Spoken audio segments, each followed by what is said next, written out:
Père et du Fils et du Saint-Esprit. Amen. La familiarité entre deux amis. La familiarité a beaucoup de dangers. Votre ami vous demande où habitez-vous, qu'est-ce que vous faites dans la vie. Dites-lui, ce n'est pas d'important. Combien d'enfants vous avez? Combien vous gagnez par mois? Répondez-lui, ce n'est pas d'important. Est-ce que vous êtes marié, célibataire ou divorcé? Dites, ce n'est pas d'important. Et alors, l'autre va être honteusement, honteux, il va vous laisser tranquille. Les amis, de temps en temps, quand il a la familiarité, ils désirent savoir tout. Combien de kilos de sucre vous mangez? Le soir, qu'est-ce que vous mangez? Est-ce que vous dormez bien? Répondez-lui, ce n'est pas d'important. Il va vous laisser tranquille et vous lui donnez une bonne leçon. La familiarité, c'est comme les Kleenex. Vous tirez un Kleenex, l'autre vient.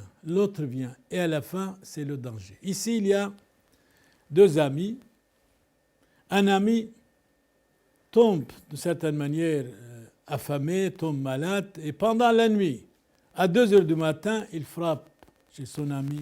« S'il vous plaît, prêtez-moi 3 pains. » L'autre ami dit, « Écoutez, moi je dors, mes enfants sont dans le lit, avec ma femme. Franchement, je ne peux pas vous donner. » Alors, il frappe à la porte. Il dit, « Écoutez, vous me dérangez grandement. » Et il n'a pas ouvert la porte. Sa femme dit, « Mais pourquoi?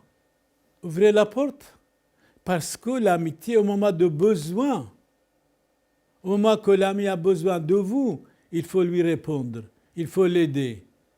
Quand vous avez tout, alors ce n'est pas d'importance, il a tout, quand il a faim, vous devez l'aider. Quand ils sont chez vous, vous devez l'aider. Il dit 3 pains, prêtez-moi, mes enfants crèvent de faim. Alors vous devrez aller, ouvrez-lui, et on va lui donner les 3 pains, on va être tranquille et pas dérangé, il va partir.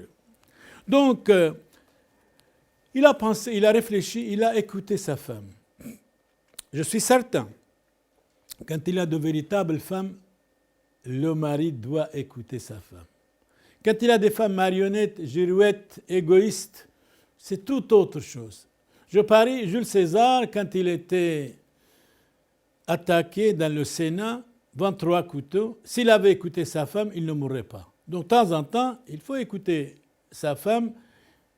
De la même manière, l'ami a écouté sa femme. Il va ouvrir la porte à son ami qui avait faim, qui avait soif, et lui donne les 3 pains, et il est parti tranquillement. Il a fait le bien à cause de sa femme.